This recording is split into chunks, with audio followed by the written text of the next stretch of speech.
Hey, everybody, how's everybody doing? Hope you're having a great day today. We are talking DJI Go 4 today and the new update that came out for iOS. Well, thanks for sticking around, guys. We are talking about the DJI Go 4 app and the new update that was released for iOS today. I know some of you guys a lot of you guys out there are Android users, and I apologize, but the numbering scheme and the release schedule for the Android is a little bit more complicated and sometimes behind where iOS is at. So I'm going to be talking the DJI Go 4 iOS versions, and I think if you guys haven't already gotten this update, you'll probably be getting it soon. Anyways, so we are talking 4.1.14, which is the new version that was released today. There are two specific updates that are noted in the release notes, and I have found at least a third item which is different with this new version, or at least it's new to me. So the first item that they have listed in their release notes is that they've finally released the Sphere Panorama mode. Now, there's a caveat with that, because that caveat is that it's still waiting for the 0700 firmware version. And for those of you guys that pay attention to the firmware versions and keep an eye on all that, this 0700 firmware update has been in progress for quite some time. Actually, about a month ago, DJI released the DJI Go 4 4.1.10 version, and in the release notes for that, they released a new feature called the Dynamic Home Point, and in the notes for that one, it also mentions this new firmware 0700. And even though that was released a month ago, we still don't have the firmware to go with that either.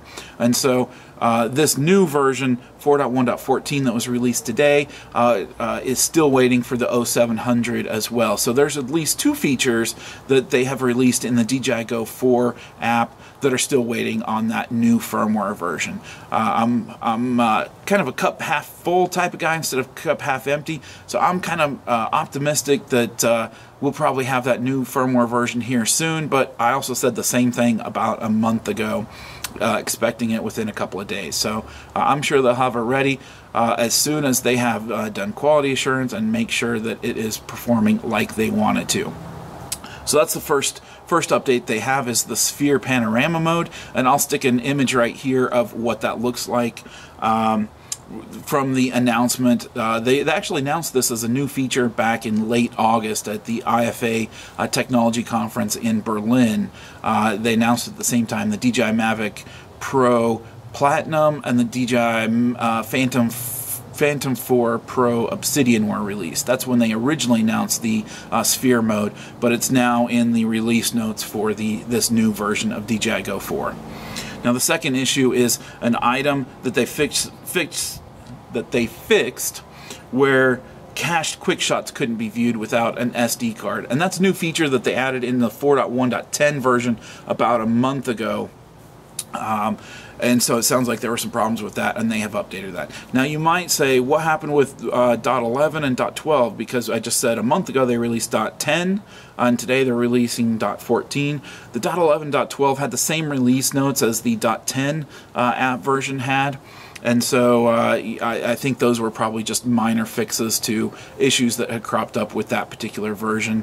Now, I don't know where .13 went. They don't have a publicly available .13. Maybe they decided not to release that for whatever reason. But anyways, .14 is the release date. So those are the two items, is the Sphere Panorama mode that's still waiting on the firmware update, and then they fixed an issue with QuickShots not being able to be viewed without an SD card. I don't see that second one really as a big deal, because most people have an SD card, but on the off chance you don't, you can still do the QuickShots and still be able to view it. I think that those are probably recorded onto the into the DJI Go app in the cache, but I'm not sure on that. The third item that's not noted in the release notes that I found is when you flip the sports mode, it pops up a big message box that only has an accept or an OK or something like that, but that basically is a legal liability waiver saying, hey, you're going to be going really fast. Are you really sure you want to do this? And then you hit OK, and then you can fly in sports mode. I wish they also had a button that would allow you to say, don't show this anymore, because after the the fifth time of going into sports mode and it's still popping up, that's maybe a bit excessive. So I don't know, maybe they have some counter and at some point it'll go away and not keep coming up. But I did it probably like 5 or 6 different times, just testing to see if it would keep coming up. And it did keep coming up. Now, I haven't done any extensive testing of this new version. The one issue that I want to bring up, though, is that at least myself and at least one other user in the DJI forum had problems with I think we're both iOS 11.0.3, which is the current version, running on an iPhone 6S, and when after installing the update, it would crash every time you're trying to go into it when you're connected with your Spark. So what I ended up doing was deleting the app from my phone. There's my puppy. Hey, Tubby. Hi, Tubby. Anyways, this is my Turbo. You probably can't see him, but he's right here. He's my buddy. Anyways, so with that, I deleted the app off my phone and reset it. Re-downloaded it from the app store, logged in again, and after that I was able to connect just fine to my Spark with the app, and I haven't had any other problems since. So I'm curious, have you found any other problems with the new version? Have you found any other new features or any other behaviors that are different? If so, I'd love to hear about them down below, and would love to see you subscribe to our channel if you enjoy the content we're putting out. If you're learning anything new from the content, we've got lots of ways for you to be able to support the channel, help us get more toys to be able to test out, more technology to improve these videos, the cameras, the microphones, and so on. There's lots of ways for you to support us down below.